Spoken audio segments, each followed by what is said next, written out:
Mr. President, dear colleagues, dear friends, first of all, I would like to thank the Moroccan authorities for their warm hospitality and the excellent organization of this very interesting visit full of prominent meetings. I would also like to congratulate the President of the House of Councillors for his presence and for the organization of this very timely seminar. Yesterday, we had some very rich exchanges of views with both President of Parliaments as well as with the Minister of Interior. We also talked with the Archbishop of Rabat and visited the Mohammed VI Training Center for Imams. Our discussion focused primarily on new legislation and best practices to prevent terrorism, radicalization, violent extremism, and religious intolerance, but also on education policies to combat radicalization and to prevent the vulnerability of the youth. The OSCE must strengthen its Mediterranean perspective because many of the security challenges lying ahead originate or resonate in this very region. Against this backdrop, I'm glad that Italy will take over the OSCE chairmanship in 2018 and prioritize the Mediterranean region. The Mediterranean crisis should be dealt only due a security prism, for instance, by adopting strong counter-terrorist policies, but also by promoting tolerance and mutual respect through much-needed intercultural and interfaith dialogue, which is a prerequisite of lasting security. It would be nice to resume talking about the Mediterranean region along the colors and image of the historian Fernand Braudel, and as a principal meeting point for different religions and identities, but also as a key source of opportunities rather than challenges.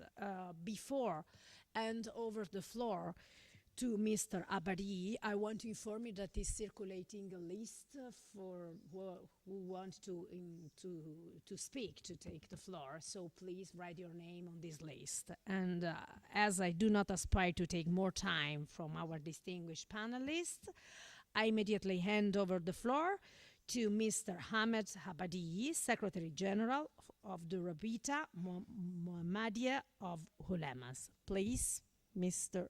Abbadi. The floor is yours. Thank you, Ma'am Chairman. Bismillah ar-Rahman ar-Rahim.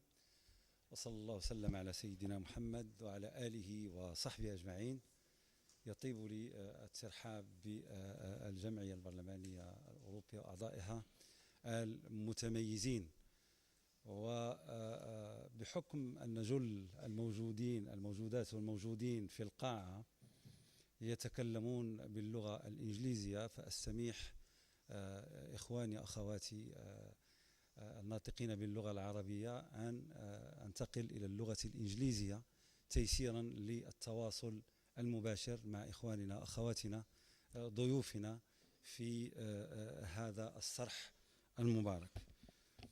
It is my great pleasure to share some of the characteristics of the religious field here in Morocco and how it does contribute in preventing extremism.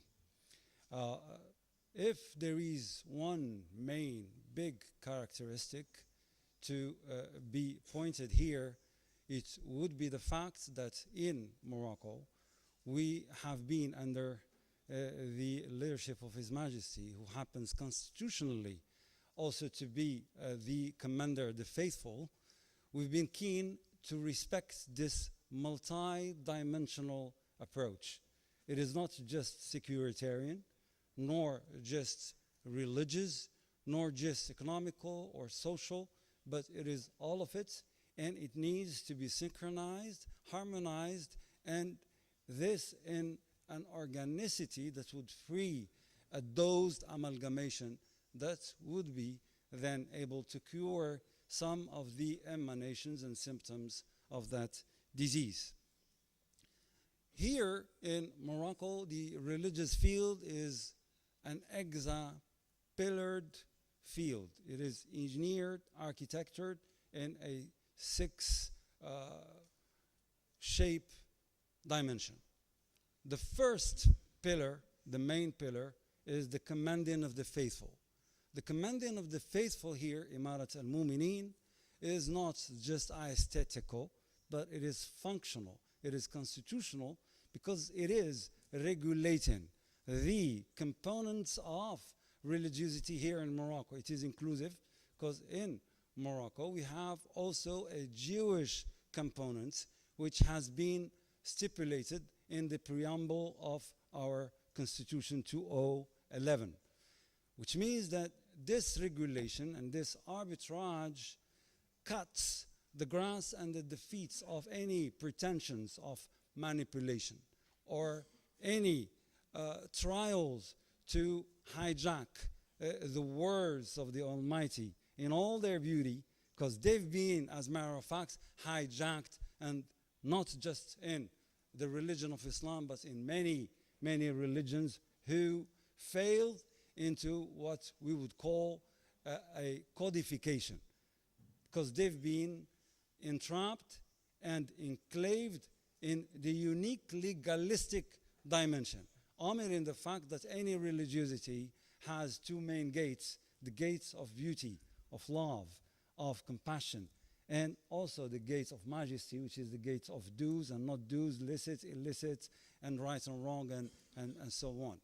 So this pillar is, as I said, functional, it is constitutional, and the characteristics and the specialties and the delegations are clarified in our constitution and in our law.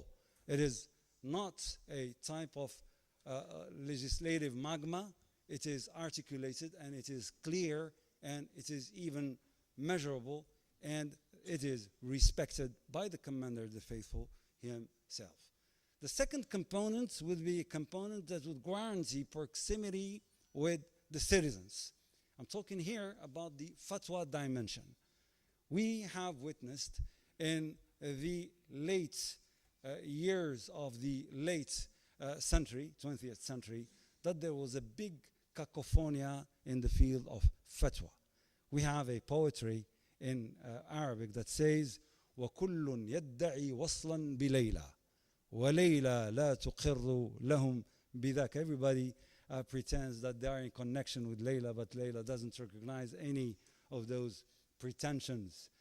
Fatwas were shot and thrown over broadcasting, over the air, over the radio stations, over TV channels, and this in a big disrespect of the rules of fatwa. Because fatwa in Islam, in the Sharia of Islam, is supposed to provide functional solutions to factual, contextual problems in reality. And fatwas do tackle the things that never occurred nor happened before, which requires 2 sets of knowledges: the knowledge of the text and the knowledge of the context. The knowledge of the text has its own keys and tools, and it requires a specific training. The knowledge of the context also has its own tools, and the tools of the first are all the sciences of Islam, of Sharia, of the Arabic language, to be able to understand the nuances that are stipulated in a text, and the whole set of usul al-fiqh, maqasid sharia, usul al-i'tiqad, and all those 15 big sciences of Islam to be able to deal with the text. But this does not suffice. We need also to be able to cross towards the context and dialogue with the context and feel the heartbeats of the masses and see what are the problematics, and especially the burning ones among those problematics, and then instruct them, study them through the text, not omitting the contextual dimension. Contextual dimension would be anthropological, social, psychological, economical, and cultural, and so on. And we need to be able to master those to ensure the junction. This establishment of fatwa is presided by the commander of the faithful. Why?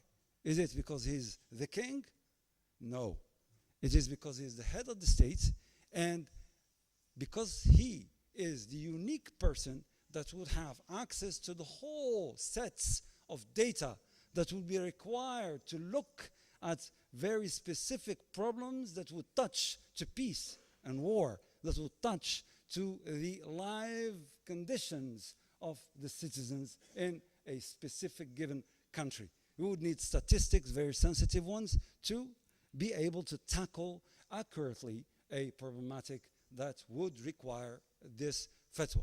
So it is not a game, and everybody here in Morocco understood how challenging tackling the issues that would require fatwa is, because it requires all those sets of sciences. And there is another dimension, which is irshad. All this in the second pillar, which ensures the proximity with citizens, which is embodied here in Morocco by the Higher Council of Scholars and all the local councils of scholars. The second dimension is irshad. Irshad is not at the level of fatwa. It is just indicating the adopted choices here in Morocco. Otherwise, we would have, once again, a cacophonia. The choices here in Morocco, religiously wise, are three main choices. The first one is in the dimension of the belief system. The Moroccan choice is the Ash'arism. Ash'arism ensures the junction between text and reason. Because you cannot ask someone to believe. They need to be convinced. They need to understand. And this is what the school of Ash'arism, unlike some other schools, guarantees. And by the way, the Ash'arism is the school of the majority of Muslims on earth. The second big choice is the choice of Malikism. The ritual of Malikism ensures another type of junctions, which is the junction, as we were alluding to it before, between the text and context. Malikism has been adopted by Moroccans who happen to be the Far West, to be the Far West before the discovery of the United States of America. We were called simply Al-Maghrib Al-Aqsa, which means Far West. Maghrib, Aqsa, Far West. And the Atlantic Ocean used to be called the Sea of Darknesses. In the old Matrix, there was nothing beyond. It was the end of the world as it was perceived and known by humans then. And the waves that would erupt tidal in the epicenter of the world would not reach Morocco unless they would be milded. And we would have this luxury to observe what would be culminating in the epicenter of the world in tranquility and analyze it through all the enzimas that we would have and make our choices in tranquility. There was no internet at the no planes as well. So we've had this remote emplacement, geostrategical emplacement that allowed us to analyze in tranquility all what would erupt from the epicenter. And this is how we could make our choices so keenly. The third, last but not least, choice adopted by Moroccans was in spirituality, which is Junaidism, which is ensuring the junction between text and spirituality. The junction ensured by Malikism is very crucial. Why? Because in jurisprudence, to be able to read laws, you would need to put names with those laws, places, which would offer you a grid that would facilitate your reading and your understanding to those laws. I'll just give a tiny little example. Malik was talking with Abu Yusuf, who is a great scholar of Hanafism, and they were talking about the sa', which is a measurement unit to measure the almond and zakat in Islam. Zakat that is yoked to Ramadan, Fitr. And they started wondering, what is the sa', this measurement unit? Abu Yusuf, the disciple of Abu Hanifa, was going, it's 4 times the full 2 hands of a medium man who is not tall, who is not short. Then Malik said, well, take it easy, dear brother. And he turned to his disciples and asked them, who can bring me the sa' of his grandpa? 70 of them went away and came back with the sa' as it was ratified and adopted by the Prophet himself. It was factual. This is the sa', he said. So there is no need for ijtihad, simply because he used to live, he was born and grown in Al-Madinah, which was the first context in which Islam was implemented, Al-Madinah al-Munawwara, and this is why those choices are functional. So Moroccans, because of this remote geostrategical place, could do and make their choices in tranquility. This institution, within the dimension of Irshad, would just go back to the adopted books to perform Irshad. Fatwa cannot be performed unless you are a recognized scholar, unless you're working in a team, because those problematics are multidimensional. Irshad can be performed by imams. So nobody has the right, but this institution of fatwa to issue fatwas. Irshad is allowed through the recognized choices of the kingdom. The third pillar is the Muhammadian League of Scholars, which I have the honor to moderate and to facilitate. And it is a think tank and a do tank in the same time. It has 25 research units that do tackle the various fields of Islamic sciences. But in the dimension of the do's, it is having units of children, of youth, and of mediation, and of training to acquire the capacity to ensure a virtuous leadership. We happened here in Morocco to understand that to speak to a society, you shall discern that there are layers of citizens. You're not just talking to intellectuals. You cannot lecture children. This society has children, and they are a majority. It has youth who happen to be natives in this new matrix of internet, of Google, of Instagram, of WhatsApp, of name it. And if you are not hooking them, they'll just zap you and not listen to you anymore. And statistics do say a lot about that. But we happen to understand quite early that there are layers in society, and we need to speak to each layer the language they would understand. With a child, as I said, you cannot give a lecture. You need to play with them. And playing is a fine art.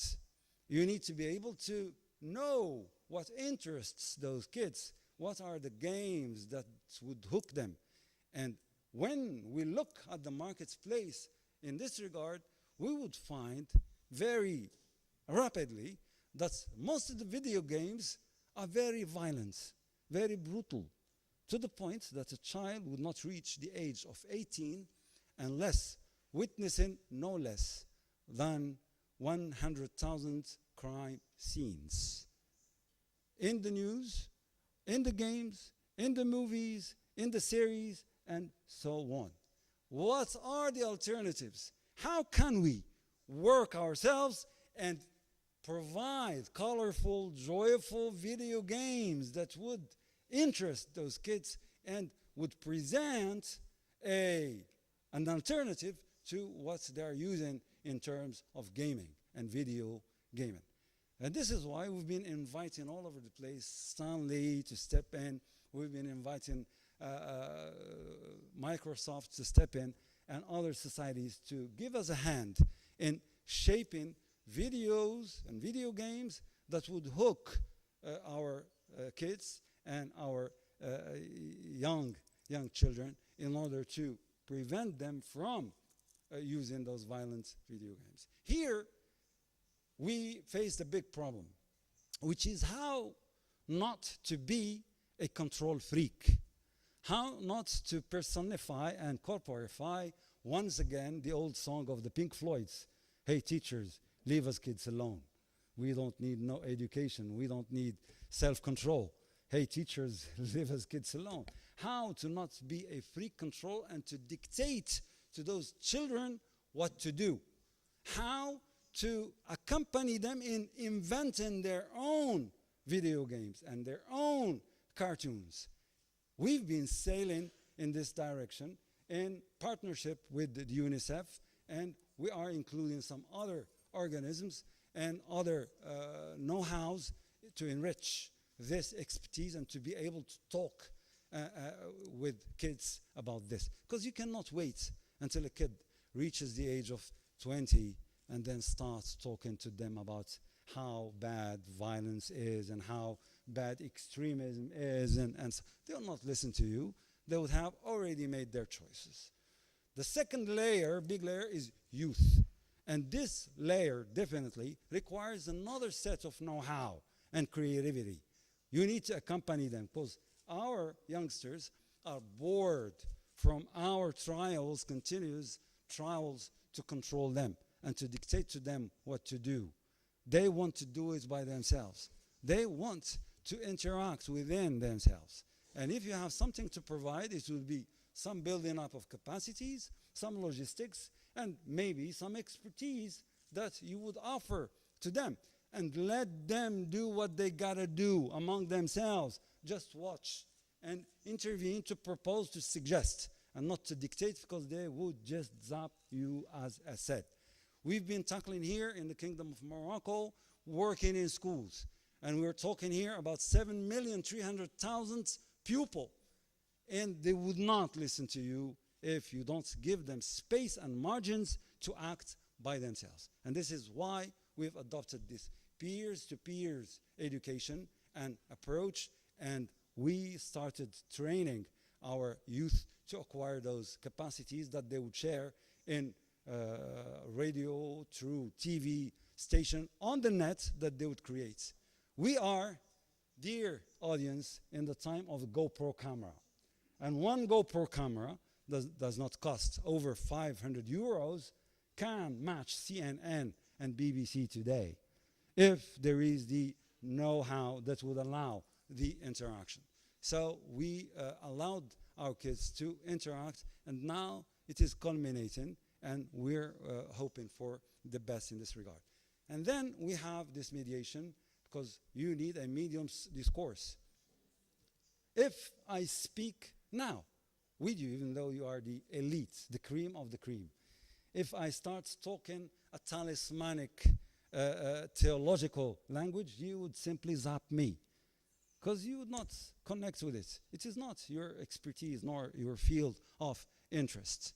How can we acquire the enzymes that would allow our scholars to speak a medium language that would hook the large audiences that have their concerns and problems, that are having their interrogations?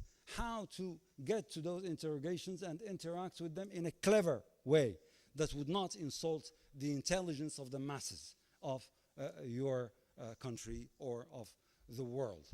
The fourth dimension, pillar of the religious field, would be then the Qarawiyyin, which is an institution that trains in a deep dive process the scholars of Islam, and also the other layer, which is the layer of imams, and also the other layer, which is the layer of murshideen and murshidat. And we're talking here about specific, functional, scientific contents that would allow those people to interact in accuracy and efficiency and in fruitfulness with the audiences and the masses of this given country.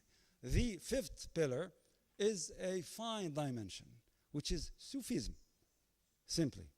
Here, Sufism is not perceived as something that anybody could do. And it is organized in mashiachas, and it is organized in a way to fill up the vacuum left by the vanishing of the extended family.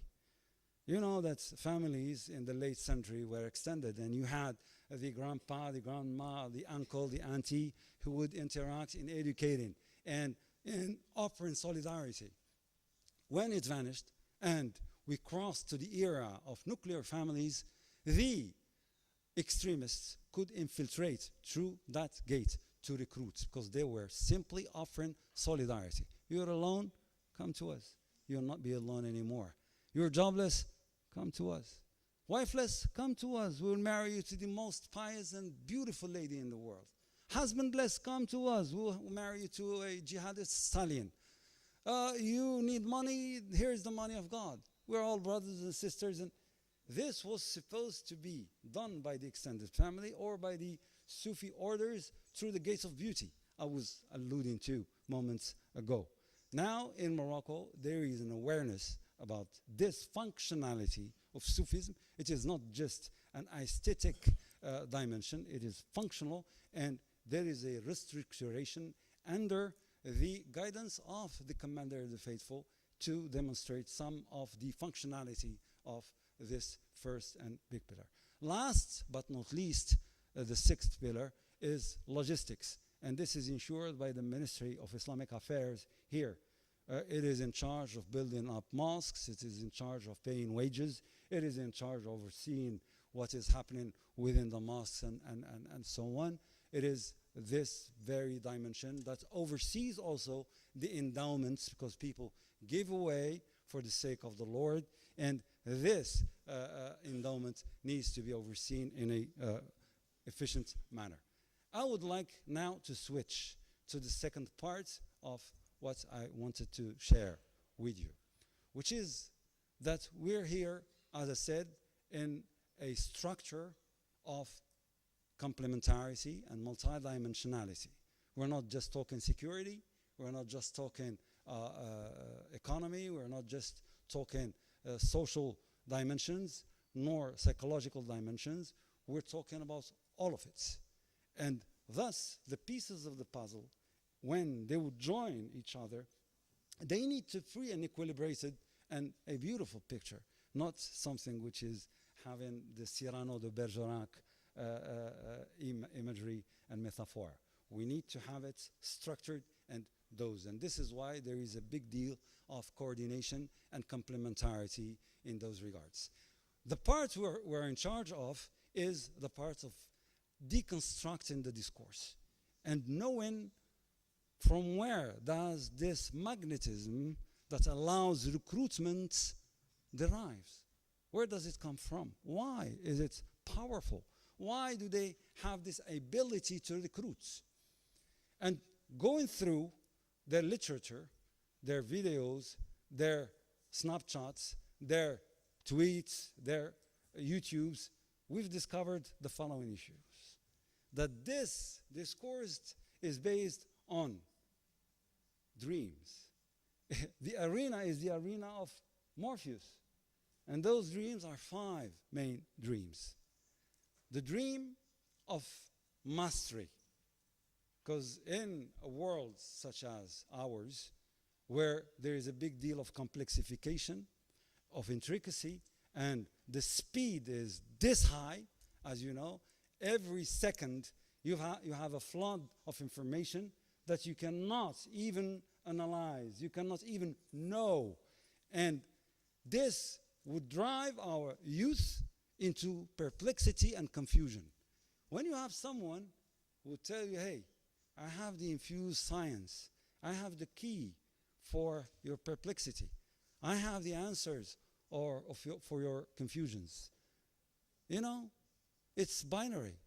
There is God and the devil, hell and paradise, here and the hereafter, sins and good deeds, good ones and bad ones. And the good ones are supposed to be in war with the bad ones. There is right and wrong. There's beauty and ugliness. And everything, this is halal and haram, licit and illicit. Everything falls into place. And everything becomes so simple.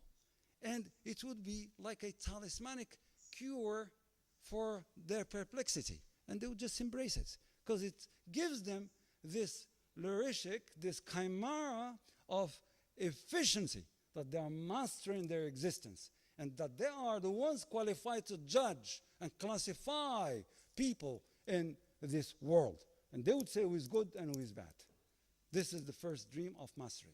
The second big dream, and this has been derived through going through their literature and through their videos and so, the dream of unity. The dream of unity is simply to be a unity again. And they would say in their discourse, look, they have the United States of America. They have the European Union. They have the Commonwealth. They have the Benelux. They have this and that. And they are denying us the rights to unite. This is conspiracy. And this was rejuvenalized and revived in 1924 after the collapse of the Ottoman Empire. Here in Morocco, it was an exception because we've conserved our mode of governance based on Imarat al-Mu'minin. But for the other brother countries, it was different because in 1924, the matrix suddenly changed. And Mustafa Kemal Atatürk said, everybody on his own. Turkey now is just Anatolia. So take care of yourselves, bye-bye. We were a unity. The decisions were made in Asitana and sent through Faramans to those countries. It stopped. Whereas people were not trained to take decisions. And it was a big, deep feeling of orphanage. It was a trauma. And people were looking for a father. And this is why the first responses that erupted by the Islamist groups here and there, in India, in Egypt, in Syria, in Iraq, was let's build again this Khilafat. Like if it was a panacea, a cure pill that once swallowed it would cure all the diseases. Because we failed discerning what are the sources of the problems and how to tackle them in efficiency and scienticity. So unity is a big dream that drives because it is yoked to power, it is yoked to sovereignty, it is yoked to and with nobility, it is chivalry, it's name it. And it's very attractive. The sirens of unity are very powerful ones. The third dream is the dream of dignity. You're a zero. You want to be a hero? Come to me. I'll name streets by your name. I'll give you a place under the sun. I'll make out of you head of intelligence. I'll make out of you minister of defense. How about that? I'll make out of you a scholar in 5 days. Just come to me. Come to Islamotopia and you'll get it all. Because here you are under the sights of God, the Almighty, and the earth would be inherited by the righteous, and we are the righteous. The fourth dream is the dream of purity. The others, religiosities are stained, bid'ahs. There is a lot of bid'ah and stains in those religiosities. Ours is the purest, because this is how the Prophet and his companions used to worship. This used to be the business of the Salafis, but it was hijacked as well by Daesh. It is very attractive as well. The last but not least is the dream of salvation. Al-Firqa al-Najiya, al-Ta'ifa al-Mansura. It is the end of times. Reserve your seat, book your seat in the Arch of Noah, otherwise it will be too late. Just come to us. This does not end here. You would have a rifle effect through 10 grievances. And those grievances are very magnetic as well. Why are they magnetic? They are magnetic because they have some roots in reality. There is some truth in those grievances. And we really need to tackle those grievances in efficiency and in transparency. The first grievance is this recurrent and repetitive item that comes up in their literature, in their declarations, in their reviews and books, which is conspiracy against the Muslim world. And this Muslim world is doomed to be kept weak because it is rich, because it is this and that. And we really need to do something because those governors are not doing anything. We are giving up our lives, our careers, our health, our beings, our families for the sake of restoring this dignity. So join. Very appealing. The second grievance is colonialism. They would say very cleverly that, look, the Jewish people and nation had the intelligence to ask for a damage repair. Those governors did not dare asking for the damage repair, even though millions were killed here and there by colonialism. Wealth was drained. Heritage was taken away. Those governors are not doing anything, so we are the ones who will be doing it. The third grievance is Israel. The fourth one would be the double standard. The fifth one would be humiliation in the media and press. And they would say, look at yourself in the mirror of their media and see if you would like yourself anymore. You would detest yourself because in this mirror, you're dirty, you're stupid, you're doomed, you're this, you are that, and you are this, and you will not like yourself anymore. And nobody does anything to repair this. We are the ones, the saviors, who would fix it. Just join and follow, and we would definitely have the gain of the cause. The sixth would be this Iraqi, Afghani, Bosnian, Herzegovinian, name it, cocktail. Rohingya, name it. The seventh would be the taking away of the wealth. They would say in their literature and declarations, look, oil costs cheaper than water because the barrel of oil in its higher price would cost $50 Brand. It has 80 liters, which means that water is more expensive than oil. And those governors, because they are agents, are not doing anything about that. We are the ones who would do that for you. Just join us. The eighth grievance would be it's amazing, the infiltration of the value system. The ninth would be falsification of history and geography. Of history, they would say, look, they're making a bridge over 1,000 years of Muslim creativity, and they're not even mentioning it, and they are doing the connection with the Greco-Roman era. They're denying our creativity. They're not even mentioning it. And those agents are not saying anything about that. This is a falsification of history. Here I would like to salute the English effort to promote through Manchester University the 1001 Muslim creation, and it is a part now, it is a piece of the educational system in England, which is a great initiative, and it is ensuring some reconciliation. Geography, they would say, look, Africa in the Mercator map, they are as clever as that. In the Mercator map looks smaller than what it is in reality. Europe looks bigger than what it is in reality. Asia looks smaller, tinier than what it is in reality. Whereas Europe is shown as big as almost Africa. This is falsification of it. Why north is up? The east used to be up in the first maps, and that is a falsification. 10th grievance would be insulting the prophets of Islam and burning the Quran. And it would, as I said, have the rifle shotting effect on the brains of our youngsters behind their laptops or iPads or smartphones. If we fail in generating a powerful discourse, an alternative discourse that would match those grievances, that would match those dreams, then the battle in this arena of Morpheus is lost in advance, which takes a lot of creativity. It is not a mechanical approach.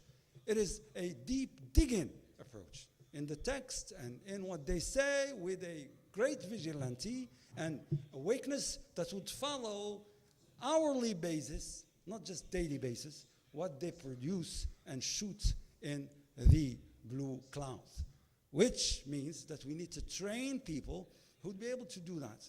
The good news is that we have in the Muslim world no less than 5 million scholars who are under the payroll. They are paid. But they have not been provided by the functional trainings that would allow them to interact in this. Imagine, now we say that Daesh shoots over 90 tweets some days. What are 90 tweets, 90,000 tweets?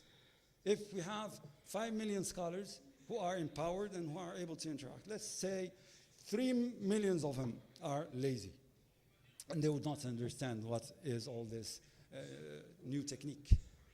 Just 2 million. Let's say that those 2 millions are not able to do it daily basis, 1 million a day. It would be 1 million tweets a day. It would just sink the extremist and hatred discourse of those extremists. I would like to end here by the fact that discernment drives us to talk also about who are the castes in this composition that we call ISIL. And by the way, the best of the gifts that was given by the worldwide society to those bandits walking under religious cloaks was to call them the Islamic Khilafat, or the Islamic State. This was the best gift they could dream of, and we gave it to them for free. I was talking about the castes and the layers. You have the layer and the caste of the initiators.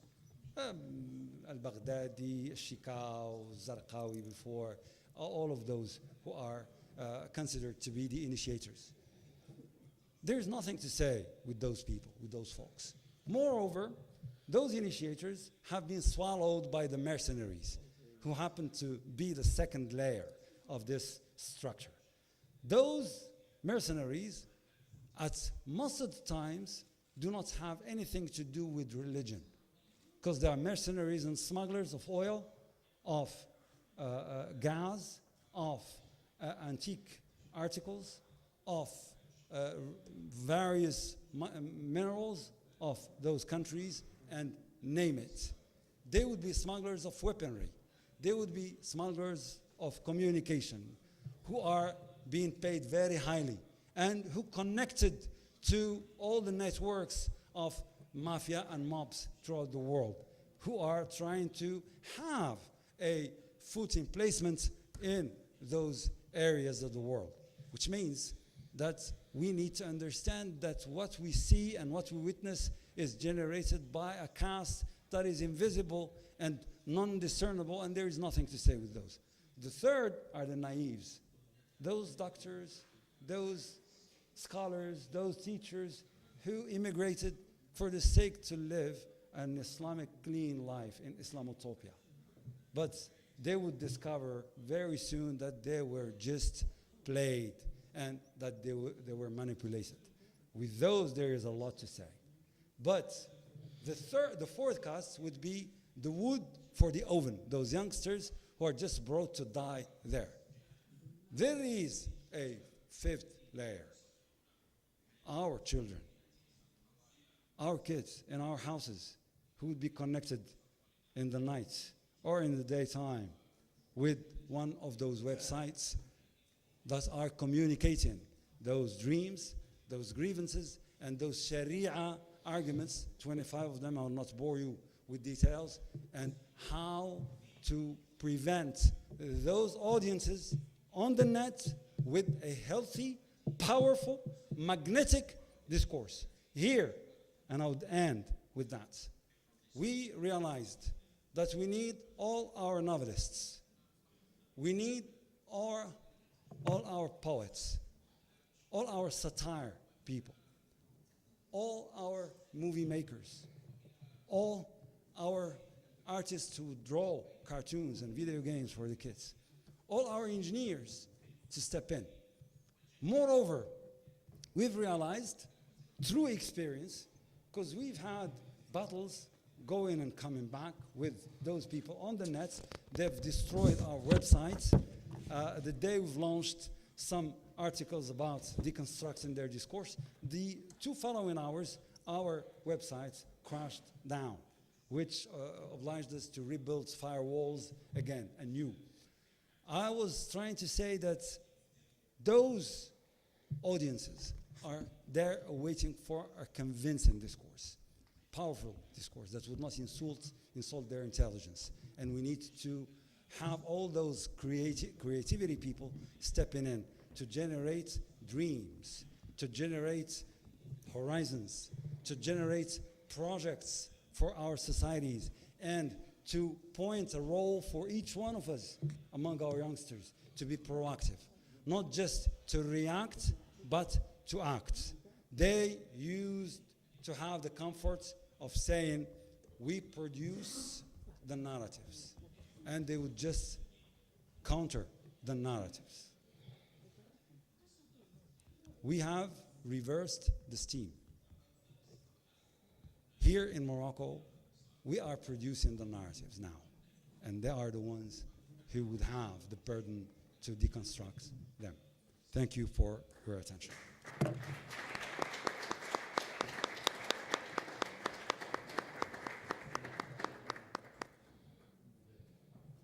Okay, thank to our panelists, Mr. Abbadi. It was great, really. His presentation was really complete, and I especially thank him for his invitation to be proactive in this field. Really thank you. So now we have a list of speakers. So the first one is Sameh Habib from Egypt. He's a member of Egyptian Parliament. Please, a hand.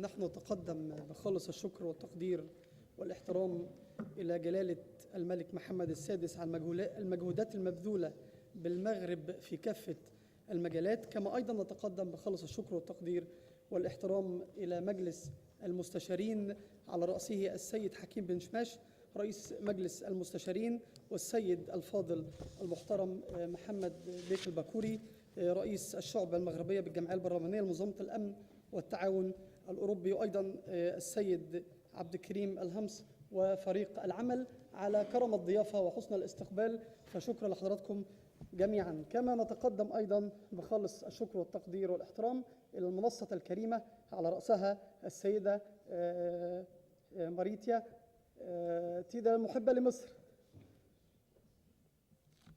إنما تقوم به المغرب من مجهودات من أجل محاربة التطرف والإرهاب بهذا الأسلوب العلمي إنما هو أمر رائع جدا، بل في غاية الأهمية. وإن من أجمل ما رأيناه أمس هو زيارتنا لمعهد تكوين الأئمة، وهذا الأمر يعد شيء عظيم من أجل توضيح صورة الإسلام الصحيح والفكر الوسطي. وزيارتنا أمس كانت بصراحة لهذا المعهد هي زيارة فوق الرائعة، ولابد أن نضرب المثل بالمغرب على مستوى العالم من أجل تحقيق وتفعيل الفكر الإسلامي الصحيح، مش بس لدولة المغرب وشباب المغرب، وإنما استقطاب الدول الجوار أو دول العالم من المسلمين من أجل نشر الفكر الصحيح والإسلام المعتدل والإسلام الوسطي. هذا أمر فوق الرائع، هذا أمر يؤدي إلى محاربة التطرف ومحاربة الإرهاب بالفكر العقيم الذي يرسل إلى هؤلاء المتطرفين. فتحية الشكر والتقدير على ما تقوم به المغرب من إعداد كوادر دينية، كوادر إسلامية لنشر الدين الإسلامي الصحيح. ولابد أن نعلم جميعا أن الدين الإسلامي هو دين التسامح ودين الرحمة ودين المودة ودين المحبة، فلا علاقة بالإرهاب بالإسلام، لا علاقة بالإرهاب بالإسلام تماما بل بتاتا. ويعني أشيد أيضا بما تقوم به المغرب في كافة المجالات من تعديل المناهج التعليمية وغيرها من الأمور التي تؤدي إلى محاربة التطرف والإرهاب، وهو أيضا ما تقوم به مصر حاليا من محاربة التطرف والإرهاب. وأود أن أوضح أمر في غاية الأهمية، أن الرئيس عبد الفتاح السيسي رئيس جمهورية مصر العربية يعمل بلا كلل ولا ملل وبكل قوة من أجل محاربة التطرف والإرهاب.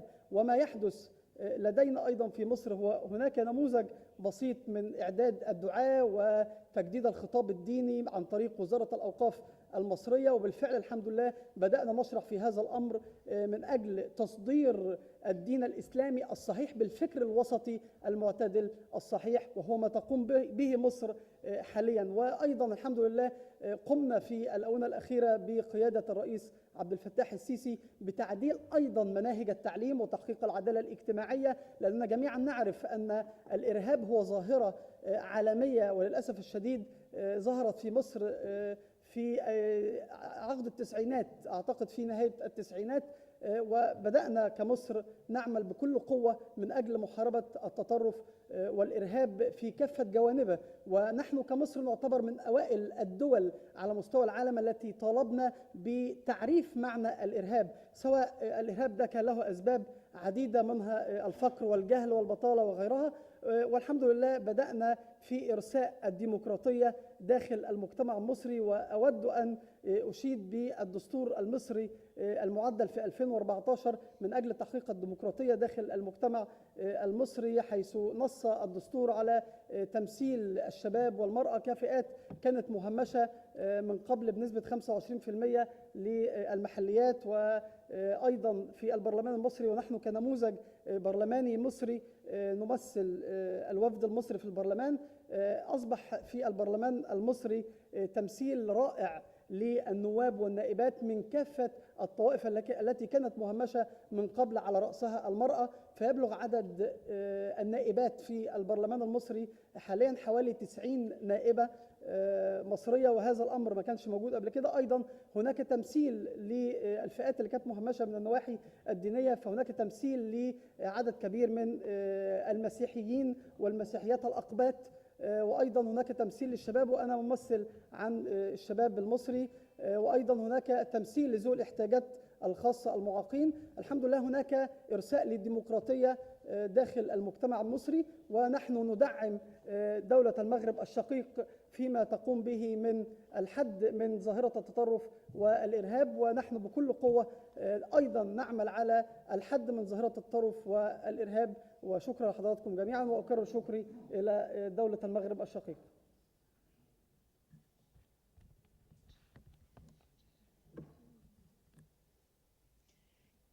Thank you, Mr. Rabi'. And now I hand over the floor to Hakim Benchmah, the President of the House of the Councillor. Thank you, Mr. President. Please, the floor. شكرا جزيلا سيدة الرئيسة. أريد أن أشكر الأستاذ عبادي شكر جزيل على هذا العرض العميق والرائع. وأنا كبرلماني مغربي أشعر بالاعتزاز أن يكون على رأس الرابطة المحمدية للعلماء أستاذ مقتدر ومفكر مقتدر.